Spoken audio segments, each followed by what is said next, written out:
Sila kelima yang berbunyi keadilan sosial bagi seluruh rakyat Indonesia. Di sini saya akan menjelaskan butir pertama yang berbunyi mengembangkan perbuatan yang luhur yang mencerminkan sikap dan suasana kekeluargaan dan kegotong royongan. Pasal 33 ayat 4. Perekonomian disusun sebagai usaha bersama berdasar atas asas kekeluargaan. Berikut adalah contohnya. Yang pertama yaitu berbudi pekerti, yang kedua berjiwa nasionalisme, dan yang ketiga cinta tanah air.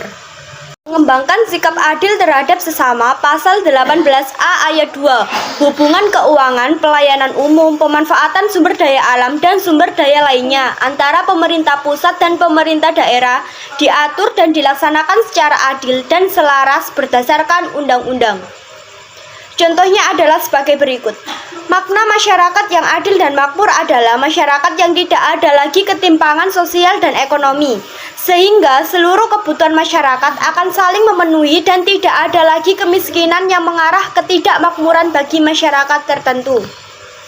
Yang berbunyi menjaga keseimbangan antara hak dan kewajiban.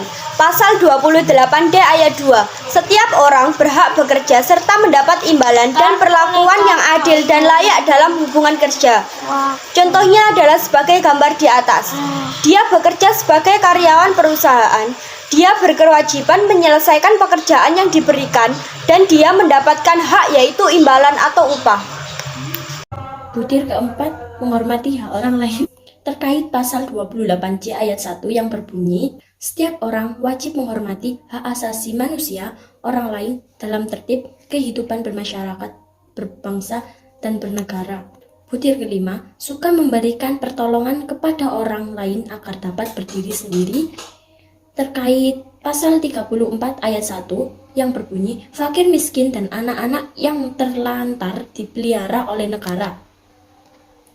Yang kedua, pasal 34 ayat 2 yang berbunyi, negara mengembangkan sistem jaminan sosial bagi seluruh rakyat dan memberdayakan masyarakat yang lemah dan tidak mampu sesuai dengan martabat kemanusiaan.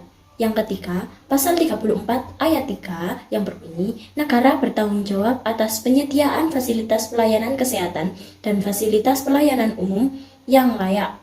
Butir ke-6, tidak menggunakan hak milik untuk usaha-usaha yang bersifat pemerasan terhadap orang lain. Terkait pasal 28I ayat 1 yang berbunyi, hak untuk hidup, hak untuk tidak disiksa, hak kemerdekaan pikiran dan hati nurani, hak beragama, hak untuk tidak diperbudak, hak untuk diakui sebagai pribadi di hadapan hukum, dan hak untuk tidak dituntun atas dasar hukum. Yang berlaku surut adalah hak asasi manusia yang tidak dapat dikurangi dalam keadaan apapun. Yang kedua, pasal 33 ayat 2 yang berbunyi, cabang-cabang produk yang penting bagi negara dan yang menguasai hajat hidup orang banyak dikuasai oleh negara. Yang ketiga, pasal 33 ayat 3 yang berbunyi, bumi dan air dan kekayaan dalam yang terkandung di dalamnya dikuasai oleh negara dan dipergunakan untuk sebesar-besar kemakmuran rakyat. Yang keempat, pasal 33 ayat 4, perekonomian nasional diselenggarakan berdasarkan atas demokrasi ekonomi dengan prinsip kebersamaan, efisiensi, berkeadilan, berkelanjutan, berwawasan lingkungan, kemandirian, serta dengan menjaga keseimbangan, kemajuan, dan kesatuan ekonomi nasional. Butir yang ketujuh berbunyi tidak menggunakan hak milik untuk hal-hal yang bersifat pemborosan dan gaya hidup mewah. Terkait dengan pasal 28H ayat 4 yang berbunyi setiap orang berhak mempunyai hak milik pribadi dan hak milik tersebut tidak boleh diambil alih secara sewenang-wenang oleh siapapun. Butir yang ke-8 yang berbunyi tidak menggunakan hak milik untuk hal-hal yang bertentangan dengan atau kepentingan umum. Terdapat dalam pasal 33 ayat 3 berbunyi, bumi dan air dan kekayaan alam yang terkandung di dalamnya dikuasai oleh negara dan dipergunakan untuk sebesar-besar kemakmuran rakyat.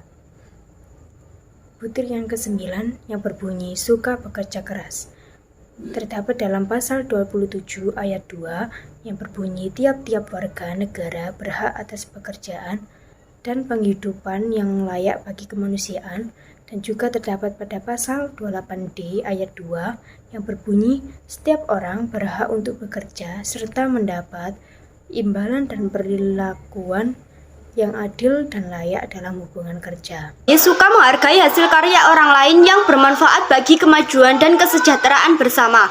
Pasal 31 ayat 5. Pemerintah memajukan ilmu pengetahuan dan teknologi dengan menjunjung tinggi nilai-nilai agama dan persatuan bangsa untuk kemajuan peradaban serta kesejahteraan umat manusia. Contohnya adalah seperti gambar berikut. Menghargai hasil karya orang lain artinya menghormati hasil usaha, ciptaan, dan pemikiran orang lain.